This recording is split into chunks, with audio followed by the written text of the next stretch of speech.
The alarm on the council deck screams before I even reach my seat. Red light floods the chamber. Every delegate freezes mid-conversation. I have sat through 600 years of council sessions, and I have never heard that particular alarm before. It is the one reserved for battlefield anomalies, the kind that get flagged only when the censors themselves refuse to believe their own readings. I drop into my seat and pull up the feed. A border skirmish, 3 days old, on a contested mining world called Verith. Nothing unusual about the fight itself. What is unusual is the footage repeating on every screen around me, again and again, because nobody can explain it. A human soldier stands in the open, no cover, directly in the path of a plasma lance built to punch through starship hulls. The beam hits her square in the chest. I watch the impact ripple across her suit like a stone dropped in still water. She staggers back one step.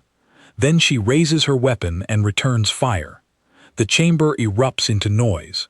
Delegates from a dozen worlds are shouting over each other, demanding the footage be run through verification, insisting it must be fabricated, some kind of propaganda stunt staged by the humans to inflate their standing before the membership vote.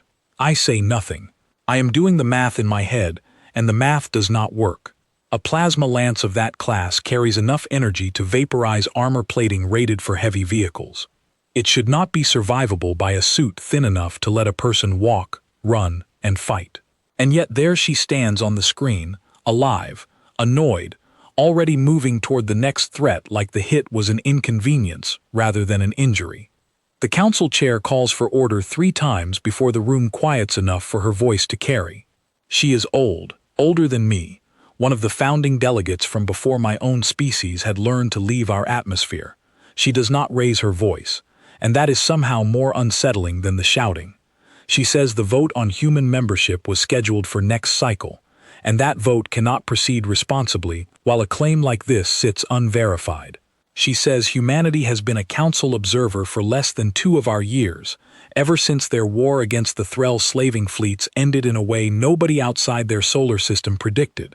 She says if the footage is genuine, it changes every threat assessment currently on file. And she says quietly that if it is not genuine, the fabrication itself would be nearly as alarming, because it would mean humanity understood exactly which lie would frighten us most. I raise a hand before I fully decide to do it. Old habit, from decades of fieldwork before I became an analyst who mostly reads other people's reports. I tell the chamber I will go myself. I have inspected battlefield equipment from 43 species. I have handled failed technology, stolen technology, technology built by minds so alien that our own instruments could not parse it. I am not easily impressed, and I am not easily fooled. The chair looks at me for a long moment. Then she nods, and the matter is settled faster than anything else that day. I do not sleep well before the journey. I keep replaying the footage in my quarters, slowing it frame by frame, looking for the trick, a hidden shield generator, a decoy, some clever editing that swaps one recording for another at the exact moment of impact. I find nothing, which bothers me more than finding something would have. I pull up older records too, anything the Council archive holds on humanity, hoping some earlier detail might explain what I am seeing now. Most of it is thin. A handful of trade agreements signed in haste after the war ended. A few cultural summaries written by observers who spent barely a season on the planet before filing their reports and moving on to more established assignments. Nobody, it seems, thought humanity worth a longer look once the immediate crisis of the Threll invasion had passed. I begin to suspect that oversight was a mistake, though I keep that suspicion to myself for now, unwilling to commit to a conclusion before I have seen anything with my own eyes. One entry catches my attention longer than the others, a brief note from a trade envoy describing human factories as disorganized, inefficient, and stubbornly resistant to adopting standard council manufacturing techniques. The envoy seemed almost offended that humans preferred their own slower, less elegant methods even when faster alternatives were offered freely. Rereading it now, after everything I have already seen on the display screens around me, that complaint reads less like inefficiency and more like a species quietly protecting a method nobody outside their world had bothered to understand yet. My ship carries me across 3 jump lanes to reach human space, and the whole way there I prepare myself the way I always do before an unfamiliar assignment. I review what little the Council actually knows about this species. They are young. Their homeworld was, until recently, entirely unaware that other intelligent life existed. Their first real contact with anyone outside their own solar system came in the form of an invasion, not a greeting. The Threll fleet arrived expecting an easy harvest of new labor, the same way it had claimed a dozen other pre-spaceflight worlds before. What happened instead is still debated in Council archives. Casualties on the human side were enormous. Casualties on the Threll side were, by every account I have read, somehow worse. The war ended with the Threll fleet in retreat and humanity holding wreckage they had no business being able to produce. That alone earned them observer status.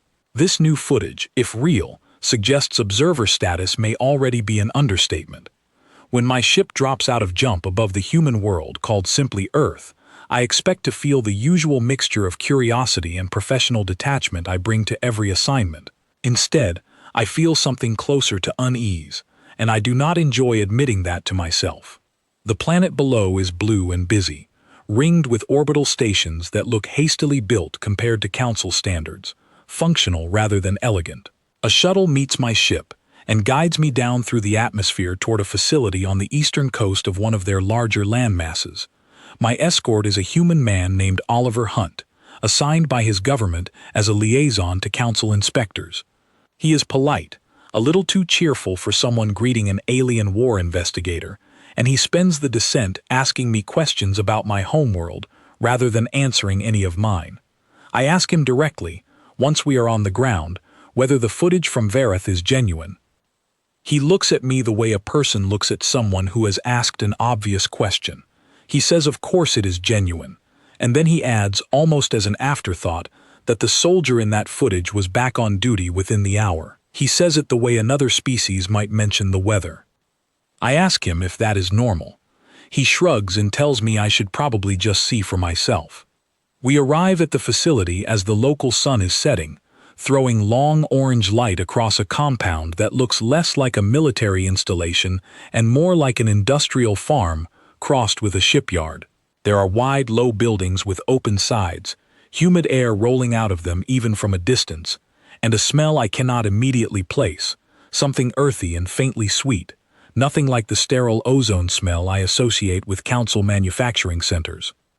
Workers move between the buildings in small, unhurried groups, carrying crates and pushing carts loaded with materials I cannot identify from this distance. Nobody salutes, nobody stiffens at the sight of an off-world visitor the way I expected from a species still adjusting to the idea that other intelligent life exists. A few glance our way with mild curiosity, and go back to their tasks, as though alien inspectors touring their workplace were simply another Tuesday, rather than a historic occasion. I find the lack of ceremony almost more disorienting than the strangeness of the buildings themselves. Hunt tells me the quartermaster in charge of this facility will walk me through everything personally. He says her counterpart, a man named Ethan Cole, actually runs day-to-day operations and knows the material better than almost anyone else alive. He says Cole has been expecting me. I ask what exactly is manufactured here. Hunt smiles in a way I will remember for a long time afterward, and he says one word: armor. I follow him toward the nearest building, past workers in simple coveralls who barely glance up as we pass, and I tell myself I am prepared for whatever I am about to see. I have inspected battlefield equipment from 43 species. I remind myself of that fact one more time as the wide doors ahead of us begin to open, releasing another wave of that strange, warm, humid air, and I have no idea yet how wrong I am about to be proven. The doors part fully, and the first thing I notice is not machinery at all. It is rows and rows of shelving, stretching farther than I can see in the dim interior light, each shelf holding what looks, at first glance, like clusters of pale gray coral growing in shallow trays. The air is thick with moisture, and that same earthy sweetness from outside, stronger now, almost overwhelming. Somewhere deeper in the building I hear a low mechanical hum, steady and patient, like breathing. A man walks toward us between the shelves, wiping his hands on a cloth tucked into his belt. He is not what I expected from a facility handling weapons-grade equipment. He looks tired in the ordinary way, the way anyone looks after a long shift, and he greets Hunt with the easy familiarity of colleagues rather than the stiffness I associate with formal council introductions. Hunt introduces him as Ethan Cole, and Cole extends a hand toward me before seeming to remember that gesture might not translate. He laughs at himself, an unguarded sound, and instead gives a small nod. He asks if I want the short tour or the long one. I tell him I want the honest one. That earns another laugh, quieter this time, and he tells me to follow him. We walk between the shelves of gray coral like clusters, and up close I can see they are not coral at all. They are dense, branching structures, almost fibrous, some sort of organic matrix growing in trays of dark, nutrient-rich soil. Thin tubes feed liquid into each tray on a slow, steady rhythm. Cole runs a finger along one cluster as we pass, almost affectionately, and tells me this is where the armor starts. I ask what it is. He tells me it is fungus. I ask him to repeat that, certain the translation device strapped to my wrist has failed me somehow. He repeats it exactly the same way, without any of the weight I expect such a statement to carry. Fungus, he says again, the same kind that grows on rotting logs back home, just guided along a very particular path by generations of engineers who got tired of running out of proper materials and started asking what they already had lying around that nobody wanted. I stop walking. Cole notices and waits, patient, clearly used to this reaction from visitors. I tell him that the footage from Vareth showed a soldier absorb a direct plasma lance impact and walk away within the hour. I ask him if he is telling me that soldier was wearing armor grown from the same family of organism that spoils bread and rots fallen trees. Cole nods, entirely unbothered, and tells me it is a bit more complicated than that, but not by much. He says the fungus itself would be useless raw. What makes it work is decades of selective breeding, genetic tuning, and a manufacturing process that treats the material almost the way someone would raise livestock rather than smelt metal. He says humanity did not choose this path because it was elegant. He says they chose it because during their worst years, in the early days of the war against the Threll, they simply did not have access to enough refined alloy to arm everyone who needed protection. Someone, he does not remember who exactly, suggested trying something that was already abundant, cheap, and endlessly renewable, and it worked well enough that nobody ever went back to the old way. I ask him if this is truly the standard issue armor for an ordinary soldier. He tells me yes, and then, almost apologetically, he adds that the good stuff is kept a few buildings over. I do not know yet what he means by that, and some quiet analytical part of my mind, the part that has read 1,000 threat assessments, tells me I am not going to like the answer once I find out. For now, I simply ask him to show me everything, from the start, and he agrees, leading me deeper into a building that smells like a forest floor and somehow produces equipment that swallows plasma fire like it was nothing more than rain. Cole leads me through a second set of doors, and the humid warmth gives way to something drier and cooler, lit by rows of pale overhead lamps. Here the shelves are gone, replaced by long tables where workers in thin gloves handle sheets of pale fibrous material, folding and layering them with a care that reminds me of textile workers rather than weapons engineers. He picks up a single sheet from the nearest table and holds it out to me. I take it, expecting weight, bracing for it the way I would brace for a plate of council-grade ceramic.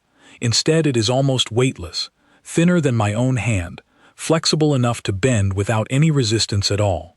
I run a finger along the surface and feel a texture like tightly woven cloth, faint ridges beneath, almost like the grain of wood. I ask him how something this thin stopped a plasma lance.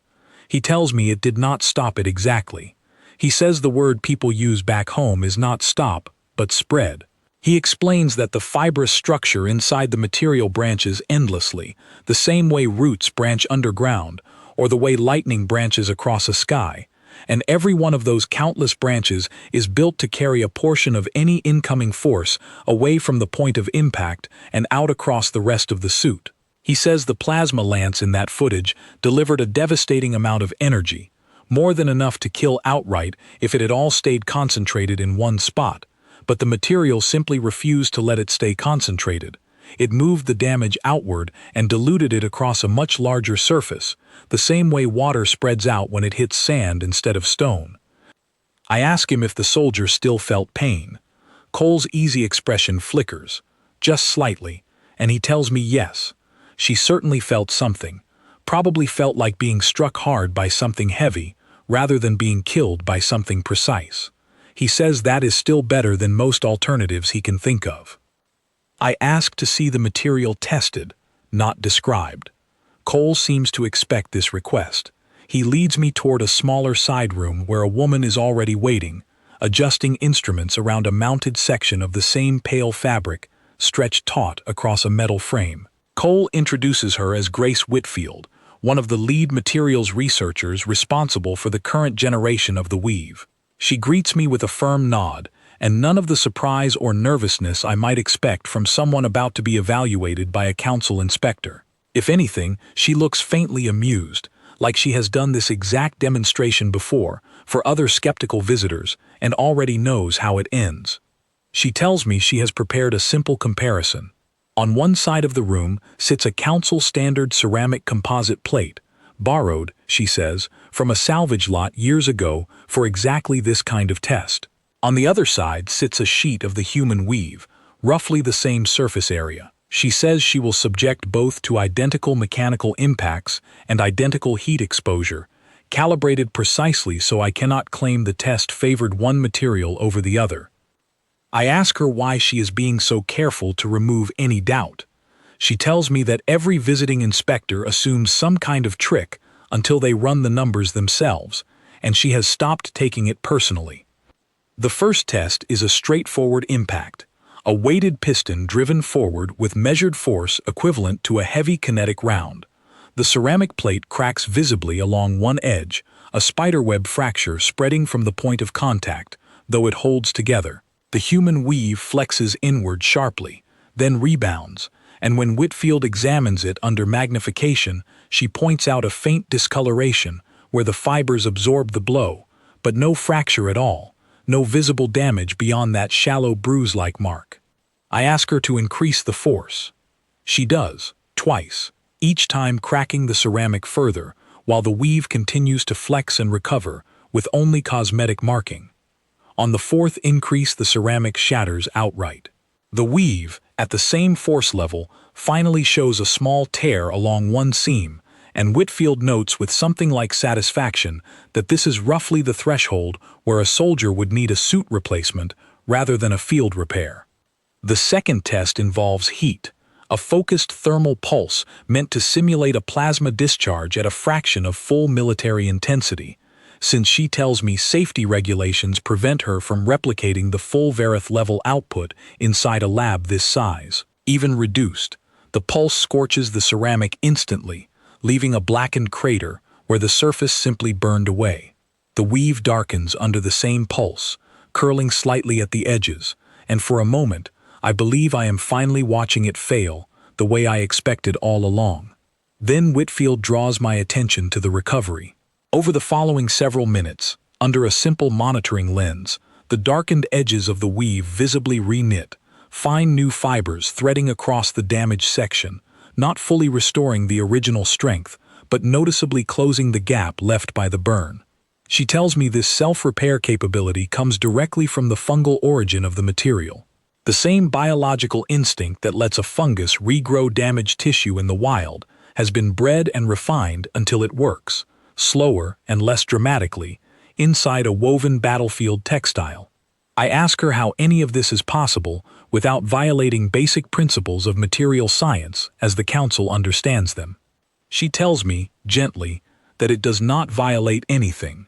She says the Council simply never had a reason to look at biological materials as seriously as manufactured ones, because most species with advanced technology moved away from organic solutions the moment they developed synthetic alternatives. She says humanity never fully abandoned that path, partly out of necessity and partly out of stubbornness, and by the time they needed armor capable of surviving a war they were not supposed to win, they already had generations of research into growing rather than forging. I ask her directly whether this material represents the peak of human battlefield technology. She hesitates for the first time since I arrived, and glances toward Cole before answering. She tells me this weave is the backbone of standard-issue infantry armor, the version worn by the majority of enlisted soldiers across every branch of their military. She says it is reliable, cheap to produce in enormous quantities, and easy to repair even in the field, which matters enormously when you are equipping millions of people rather than a small elite force. I ask her what happens to the material after prolonged use in an active conflict. She tells me something I do not expect.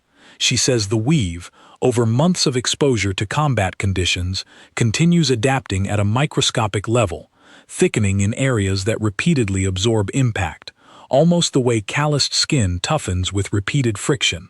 She says veteran units sometimes joke that their armor has seen more combat than the newest recruits assigned to wear it, because a suit passed down through several tours will often perform better than one fresh off the production line. I find myself staring at the small tear in the weave sample still resting on the frame, thinking about the word cheap, and the word standard, and the word most soldiers, and doing quiet, uncomfortable math about what any council military analyst would conclude if they understood this properly. A material born from fungus, grown rather than built, cheaper than anything my own species manufactures, capable of surviving weapons designed to punch through starship hulls, worn by the least specialized soldiers in an entire planetary military. It is not a triumph of rare engineering. It is the product of scarcity, patience, and a species that apparently treats failure as information rather than embarrassment. Cole watches me processing this and offers, quietly, that most people react about the way I am reacting right now. I ask him, finally, the question that has been forming since the moment Hunt first said the word armor back at the entrance. I ask him what happens if I keep asking questions, layer by layer, until I reach whatever sits above this standard issue weave. Cole exchanges a brief look with Whitfield, something unreadable passing between them, and then he tells me that answer requires a different building, a different clearance level, and possibly a different kind of patience than I have shown so far today. I tell him I have inspected battlefield equipment from 43 species, and my patience has survived worse than a walk to another building. He almost smiles at that, and tells me to follow him. We cross an open yard between buildings, and the evening air is cooler now, carrying a faint metallic tang from somewhere further along the compound. Cole walks with his hands in his pockets, unhurried, and I notice he keeps glancing sideways at me, gauging my reaction the way someone might watch a guest taste an unfamiliar dish for the first time. He tells me, as we walk, that the Council's confusion about human materials is not unique to me. He says visiting inspectors from 3 other species have stood exactly where I am standing now, in this exact yard, and every one of them assumed the tour would end with something dramatic, some hidden vault of exotic alloy that finally matched their expectations of what advanced armor should look like. I ask him what those inspectors found instead.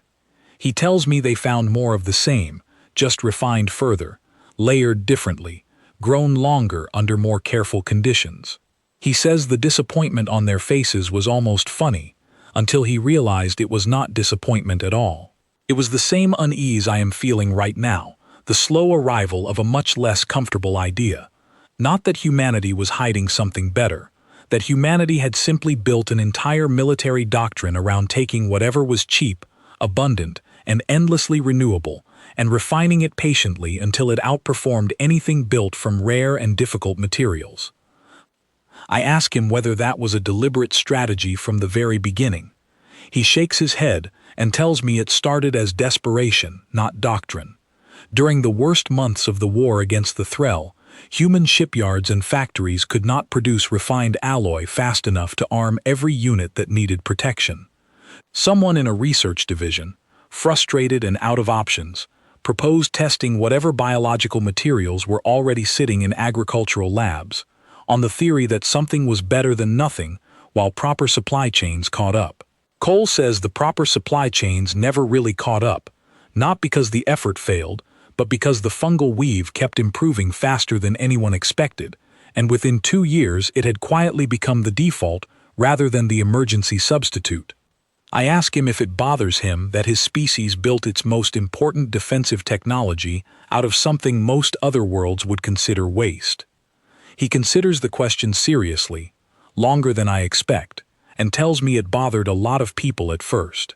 He says there is an old instinct in humans to associate strength with expensive materials, with something rare and difficult to obtain, the same instinct that makes people distrust a simple solution just because it did not cost enough. He says that instinct faded quickly once soldiers started coming home from engagements they should not have survived, wearing suits that most of them had assumed were only a stopgap measure. We reach a second facility, smaller than the first, ringed with a security perimeter that finally looks something like what I expected from a council military installation. Guarded checkpoints and monitored approach paths. Cole exchanges a few words with the personnel at the gate, and they wave us through without much ceremony, apparently already informed of my visit. Inside, the atmosphere shifts again. Fewer workers, quieter machinery, a colder and drier climate control system than the humid growing chambers I walked through earlier. Cole leads me toward a viewing platform overlooking a lower production floor, and from here I can see suits nearing completion, articulated at the joints, matte gray in color, each one being fitted with small embedded modules along the chest and shoulders that were absent from the standard issue weave I examined earlier. I ask him what those modules do. He tells me they are sensor and diagnostic nodes, allowing a suit to monitor its own structural integrity in real time and alert both the wearer and command of any weakening before it becomes critical. He says this version of the weave is grown under stricter conditions, layered more densely, and cultivated from a genetic line that took nearly a decade to stabilize because early attempts kept collapsing under their own internal stress before they ever reached deployment. I ask him who wears this version. Cole tells me these suits are reserved for specialized units, the kind assigned to operations where standard infantry armor would not be considered adequate protection. He says the difference is not enormous compared to the version I already examined, maybe 20% more resilient by most measurements, but that 20% matters enormously to the people who rely on it. I ask him, carefully, whether 20% above something that already survived a direct plasma lance impact sounds proportionate to him. He laughs, not unkindly, and tells me he understands exactly why I am asking that question the way I am asking it. We descend to the production floor itself, and Whitfield is waiting for us there as well, having apparently traveled ahead while Cole and I walked across the yard. She greets me again with the same brisk professionalism from before, and tells me she anticipated I would want to see the newer generation compared directly against the same tests she ran earlier. I tell her that is exactly what I want. She leads me to a second testing chamber, larger than the first, built to withstand higher energy discharges without damaging the surrounding equipment. She explains that this facility is rated for testing at intensities closer to actual battlefield conditions, though still capped below the full output recorded in the Verith footage for safety reasons that apply to the building itself rather than any limitation of the material. The first test repeats the mechanical impact sequence from before, calibrated to the threshold that finally tore the standard weave earlier in the day. Under the same force, this denser version shows only the faintest surface marking, no tearing at all. Whitfield increases the force twice more before finally producing a small tear, roughly half the size of the tear the standard weave produced at a much lower threshold. The second test replicates the thermal pulse, and this time the scorching is noticeably less severe, the darkened area smaller, the recovery process beginning almost immediately under the monitoring lens rather than after several minutes of delay. Whitfield notes, almost clinically, that the denser fiber structure appears to redirect thermal energy more efficiently across a wider surface before it can concentrate anywhere long enough to cause serious damage.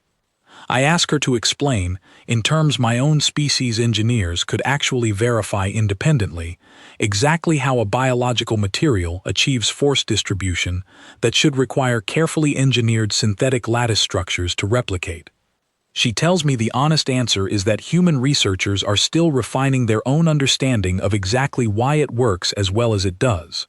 She says the fungal networks this material descends from evolved over an extraordinarily long time to survive being crushed, buried, burned, and regrown, long before any human engineer ever thought to guide that resilience toward a battlefield application. She says humanity did not invent the underlying principle. They simply noticed it already existed in nature, recognized its potential, and spent decades patiently coaxing it into a shape useful for a soldier, rather than a mushroom. I ask her whether the facility keeps records comparing suit performance across actual deployments rather than controlled laboratory conditions, since field data tends to reveal weaknesses that a clean testing chamber can hide. Whitfield seems pleased by the question, and she pulls up a display screen showing months of anonymized combat reports, cross-referenced against suit damage and soldier survival outcomes across several campaigns. I scan through incident after incident, and a pattern becomes impossible to ignore. Suits torn badly enough to require replacement in the field are rare. Suits that fail to protect the wearer at all, resulting in a fatality that armor should reasonably have prevented, appear so infrequently across the entire dataset that Whitfield tells me each one triggers a formal review, treated less like an expected cost of war and more like an engineering failure demanding investigation.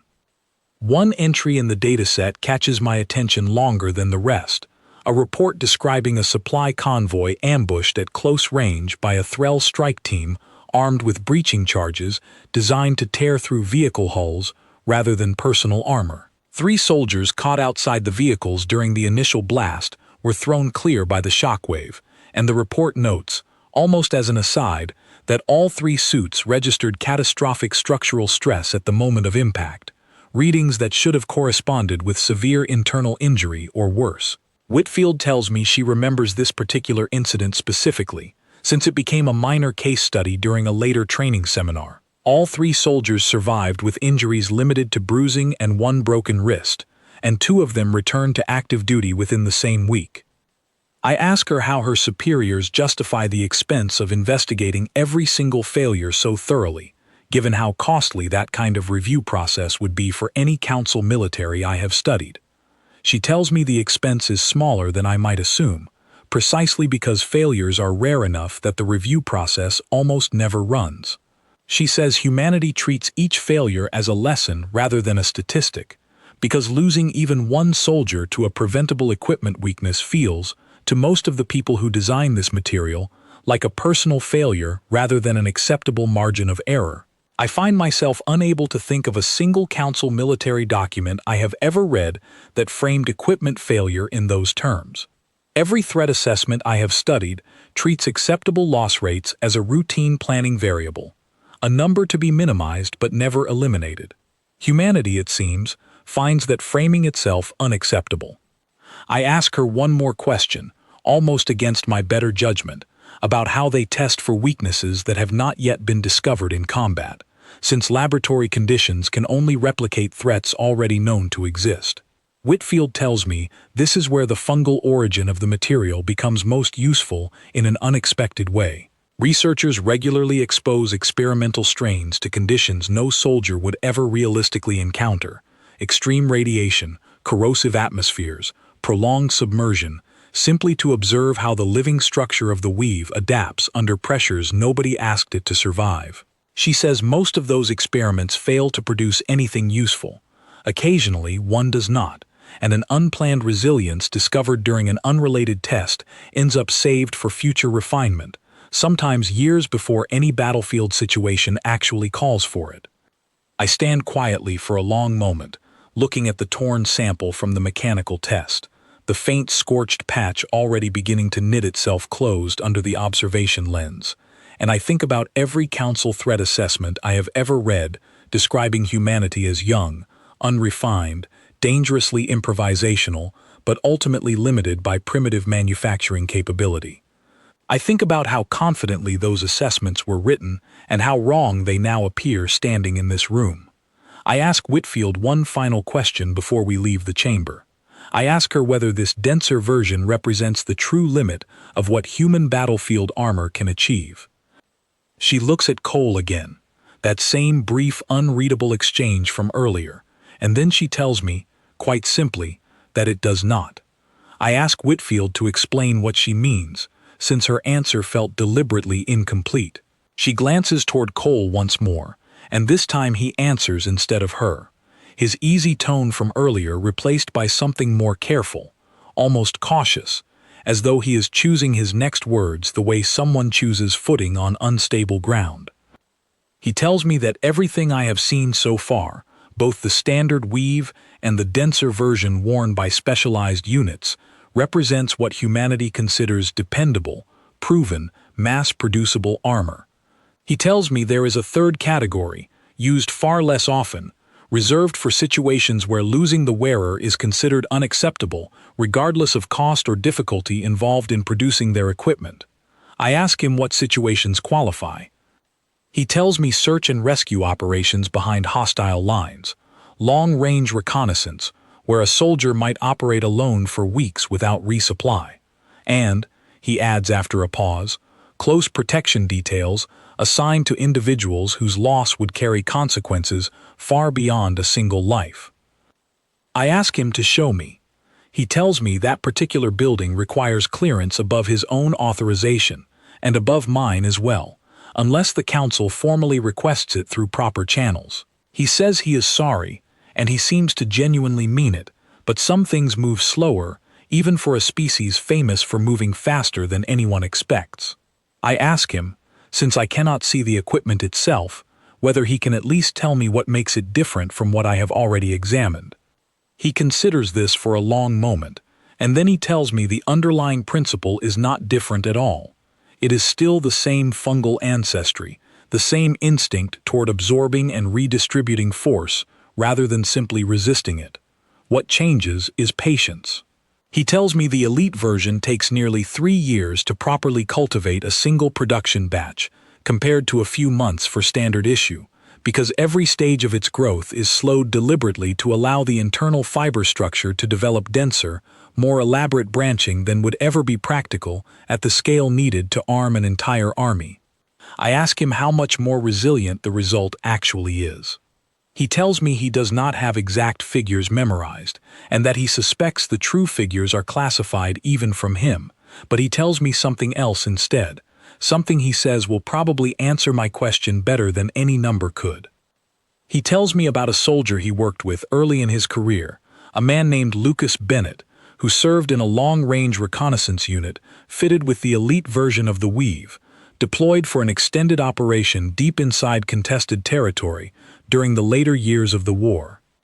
Cole tells me the unit was ambushed on their return route by a Threll patrol, carrying heavier weaponry than anyone expected to encounter that far from the front lines.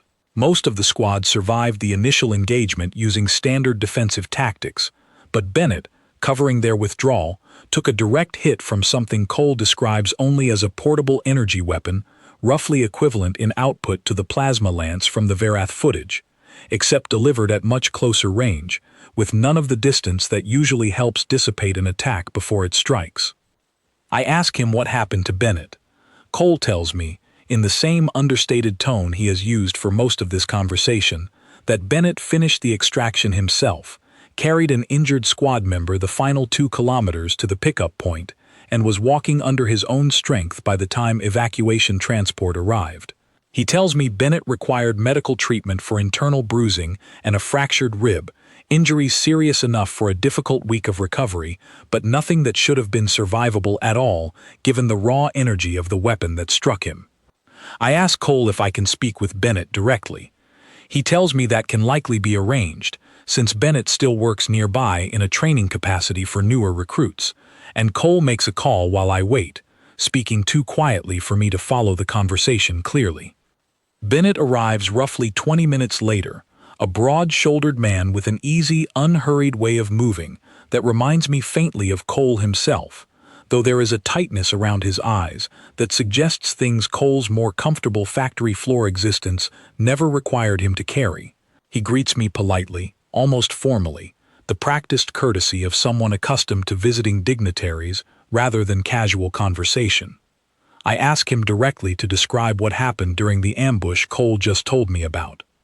Bennett seems mildly surprised the story reached me at all, and he shrugs in a way that suggests the memory does not carry the weight I expect it to carry for him. He tells me the hit knocked the air out of him completely, dropped him to one knee, and for a few seconds he genuinely believed he was dying, since nothing that hits that hard should leave a person still breathing afterward. He tells me the pain faded faster than he expected, replaced by a strange numbness across his chest, that his suit's diagnostic display later explained as localized nerve dampening, an unintended side effect of how aggressively the material had redistributed the impact energy through the surrounding fiber structure. I ask him if he was afraid.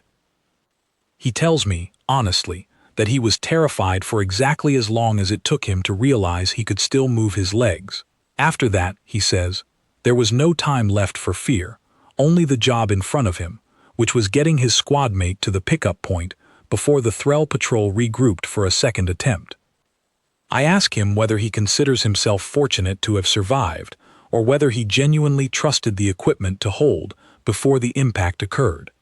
He tells me it was not really a question of trust in the moment. He says a soldier does not have time to calculate probabilities, while an energy weapon discharges at close range. He tells me the suit simply did what it was built to do, and he happened to be inside it when it did that, and afterward there was time enough to feel grateful, but not before. I ask him if he still wears the same category of armor today.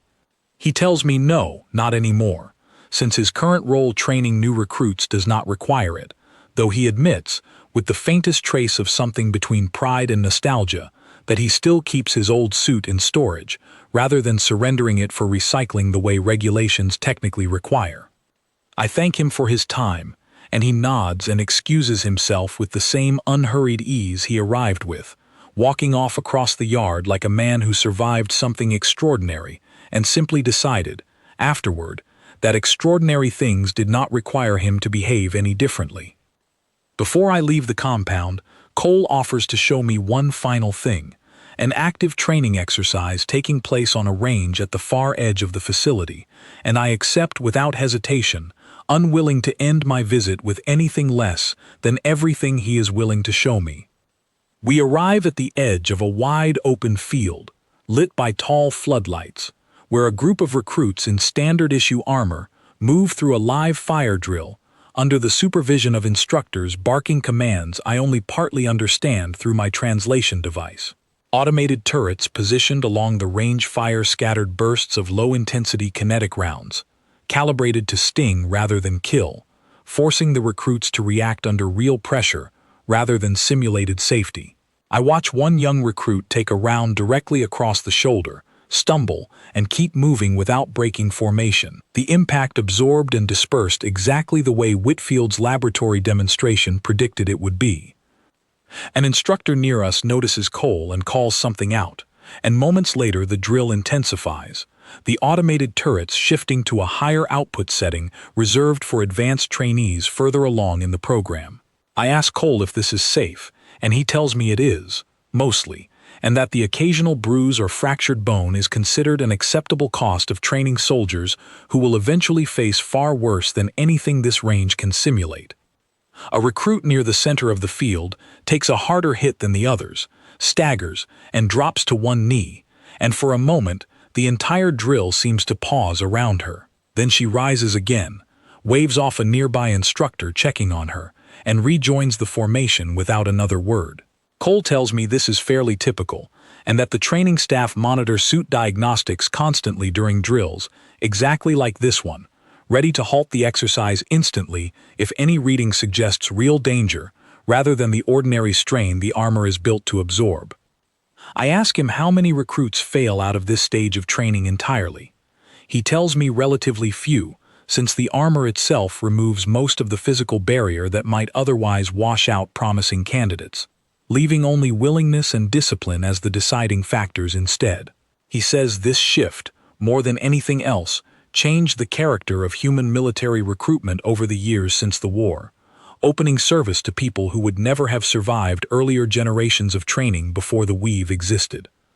I watched the drill continue a while longer, recruits absorbing impact after impact and simply continuing forward, and I understand, watching it, that what unsettled me most in the Varath footage was never really the soldiers surviving a single dramatic hit. It is this, the sheer ordinariness of survival here, repeated across dozens of recruits on a training field on a quiet evening, treated by everyone present as nothing more remarkable than a normal day of work.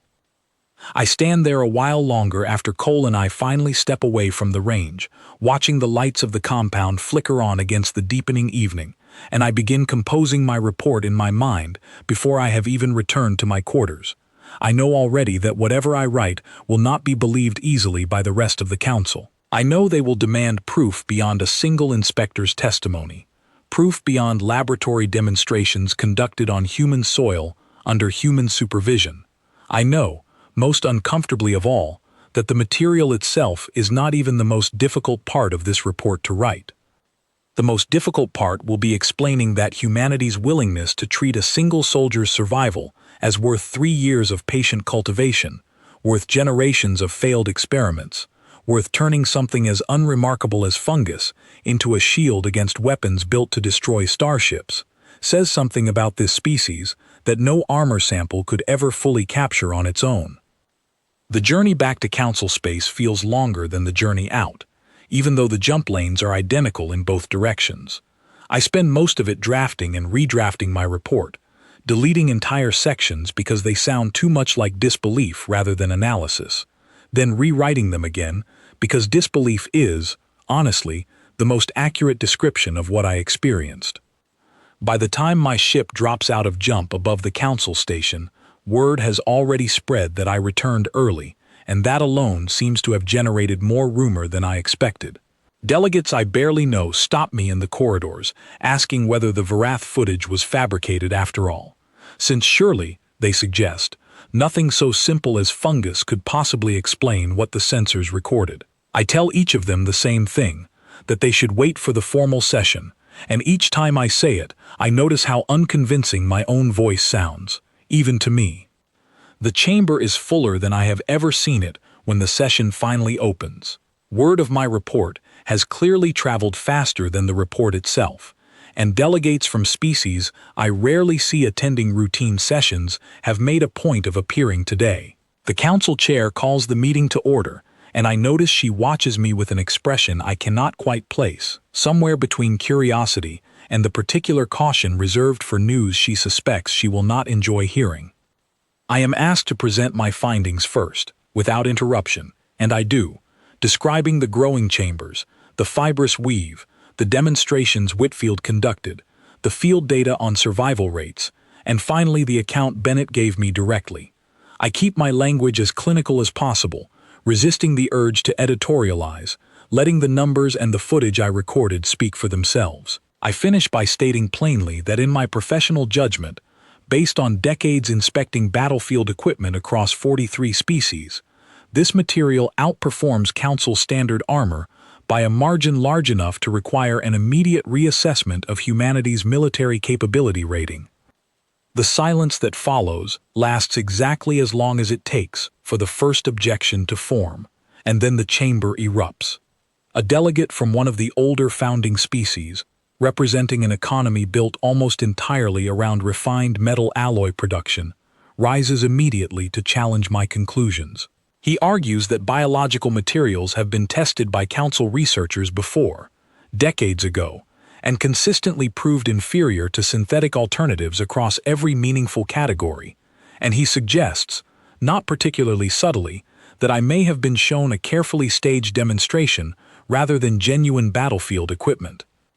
I tell him I anticipated this objection, and I request permission to present recorded footage of the destructive testing I personally witnessed, conducted using instruments and methodology that Whitfield allowed me to verify independently before any test began. The chair grants permission, and the footage plays across the chamber's central display, the mechanical impact tests, the thermal pulse exposure, the self-repair process captured under the monitoring lens. Several delegates lean forward as the footage plays. I watch their expressions shift, the same slow unease I felt myself standing in that testing chamber, though tempered by the safer distance of watching a recording rather than standing in the room. The skeptical delegate is not satisfied. He argues that laboratory footage, however convincing, still originated from human facilities under human control, and he insists the Council cannot responsibly base a military capability reassessment on evidence a single species had every incentive to fabricate favorably. Other delegates murmur agreement, and I understand the objection is not unreasonable, even if I believe it to be wrong. The chair asks whether I have any evidence beyond what human facilities themselves provided. I tell her I do not directly, but I remind the chamber that humanity has been a council observer for nearly 2 years, long enough that a formal, council-supervised test could be arranged without excessive delay, conducted using council instruments, council personnel, and a sample of the material provided under full chain of custody protocols that would eliminate any possibility of tampering. A long debate follows, delegates arguing over procedure, over precedent, over whether granting such a request implicitly validates concerns that should remain unproven until better evidence exists. One delegate, representing a species whose military doctrine relies heavily on heavy armor plating, not unlike the council standard I have spent my career inspecting, argues that authorizing a supervised test at all sends a dangerous signal, suggesting the council takes seriously a claim that any reasonable analyst should dismiss outright. Another delegate counters that dismissing the claim without proper verification would be equally dangerous, perhaps more so, since a species capable of producing armor like this, and being ignored by the council, might reasonably conclude that honesty carries no benefit worth pursuing in future dealings. I stay mostly silent through this portion, since procedural arguments are rarely won through additional testimony, and eventually the chair calls a vote simply on whether to authorize a supervised test at all, separate from the larger question of humanity's membership. The vote passes narrowly, more out of curiosity than conviction I suspect, and the session adjourns for 3 days while arrangements are made. Those 3 days pass slower than the entire journey to Earth and back combined. I spend them reviewing every piece of data Whitfield gave me, checking and rechecking my own calculations, half expecting to find some error that would explain away everything I witnessed. I find nothing. The material behaves exactly as described every time I run the numbers again. When the chamber reconvenes, a human delegation has been permitted to attend for the first time, a small group led by Hunt himself, alongside 2 military representatives whose names I do not immediately catch amid the formal introductions. A sealed sample of the standard issue weave, provided under the chain of custody protocol I proposed, sits at the center of a reinforced testing platform brought in specifically for this session, monitored by council engineers rather than human ones, using council instruments calibrated according to council standards rather than anything borrowed from Earth. The chief council engineer overseeing the test, a meticulous woman from a species known for extreme caution in matters of verification, explains the procedure to the chamber before beginning. She will subject the sample to an energy discharge calibrated to 70% of the output recorded in the original Verith footage, since full replication remains restricted by safety concerns unrelated to the material itself, and she will measure both the immediate structural response and any residual capability for self-repair over the following hour. The discharge fires, a controlled burst of concentrated energy visible even through the shielded viewing panel as a brief violent flash. The sample flexes, darkens along its surface exactly as Whitfield's demonstration predicted, and holds. The chamber is silent while the engineer reviews her instruments. She reports, in a carefully neutral tone that somehow makes the result more unsettling rather than less, that structural integrity remains at approximately 83% of baseline immediately following impact, with no penetration and no catastrophic failure recorded anywhere across the tested surface. A murmur spreads through the delegates, quieter than the earlier debate, almost reverent in its restraint. The skeptical delegate from earlier asks whether the engineer can confirm the sample was not altered or reinforced beyond what a standard issue suit would actually contain. She confirms it directly, noting that her own team maintained physical custody of the sample from the moment it left human hands until the moment testing began, with no opportunity for substitution or modification along the way. The chair allows the self-repair monitoring period to run in real time before the full chamber, rather than compressing it into a summary afterward, and delegates watch in near total silence as the darkened, damaged surface of the sample slowly begins closing itself over the following hour, fine new fibers threading visibly across the scorched section exactly as I described in my original report. When the hour concludes, the chief engineer states plainly, for the official record, that the material's performance exceeds every synthetic alternative currently deployed across Council military forces, at a fraction of the production cost and resource investment those alternatives require. The chamber does not erupt this time. It goes quiet in a different way, the particular quiet of a room full of people recalculating assumptions they had not realized were assumptions until this exact moment. The chair asks Hunt, formally, whether the human delegation wishes to add anything to the record before the council proceeds to further deliberation. Hunt stands, and for the first time since I met him, he drops the easy cheerfulness he wore during our first descent toward Earth. He tells the chamber that humanity did not build this material to impress anyone, and did not expect it to become a subject of council debate at all. He tells them it began as a simple, almost embarrassing solution to a shortage nobody wanted to admit existed, refined slowly over years by people who cared less about elegance and more about bringing soldiers home. He tells the chamber that if this demonstration has changed how they view humanity's capability, he hopes it also changes how they view humanity's priorities, since the two, in his experience, have never actually been separate from each other. He sits down, and the chamber remains quiet a moment longer before the chair calls for open deliberation. The arguments that follow are longer and more complicated than I expected, touching on economic concerns from the species whose alloy industries this discovery threatens to undermine, security concerns from species who now must consider what other unassuming solutions humanity might be sitting on, and a quieter undercurrent I recognize from decades of council sessions, the particular anxiety that arrives whenever a young, unpredictable species proves capable of something no one properly accounted for in advance. One delegate raises a question that lingers in the chamber longer than any other, asking plainly what else humanity might have quietly refined out of necessity during their war, unnoticed by a council too preoccupied with obvious markers of strength to look closely at the ordinary corners where real innovation apparently took root. Nobody offers a confident answer, and the silence that follows tells me most of the chamber has already begun imagining possibilities they would rather not imagine. Eventually, the chair calls the vote on humanity's full council membership, the same vote that had been delayed since the emergency session that first sent me to Earth. I watched the tally accumulate across the chamber's display, delegation after delegation registering their decision, some quickly, some clearly still weighing consequences even as they cast their vote.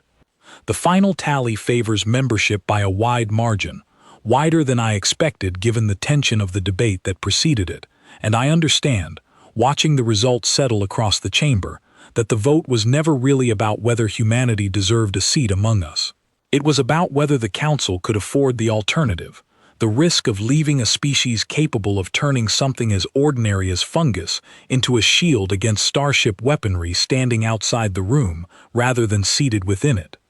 The chair closes the session by formally welcoming humanity as a full member species of the Galactic Council, and the chamber offers the traditional acknowledgement, quieter and more subdued than I have heard it offered for any other species in recent memory.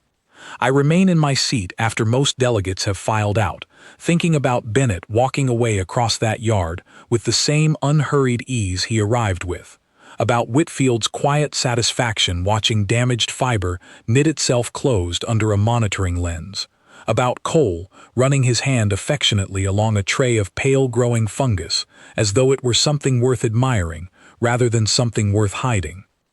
I think about every council assessment that ever described humanity as young, and I recognize now that young was never the right word for what unsettled us. Humanity is not dangerous because it is advanced beyond us in the ways we know how to measure. It is dangerous because it found strength in the ordinary places we never thought to look, and refined that strength with a patience most of us assumed a species so recently arrived among the stars could not possibly possess. I file my final report that evening, and for the closing line, after several drafts, I write only this. We spent decades searching the galaxy for the next great threat, certain it would announce itself through weapons we could recognize and fear on sight. It arrived instead wearing armor grown from something we would have thrown away, and it walked among us for 2 years before we understood what we were looking at.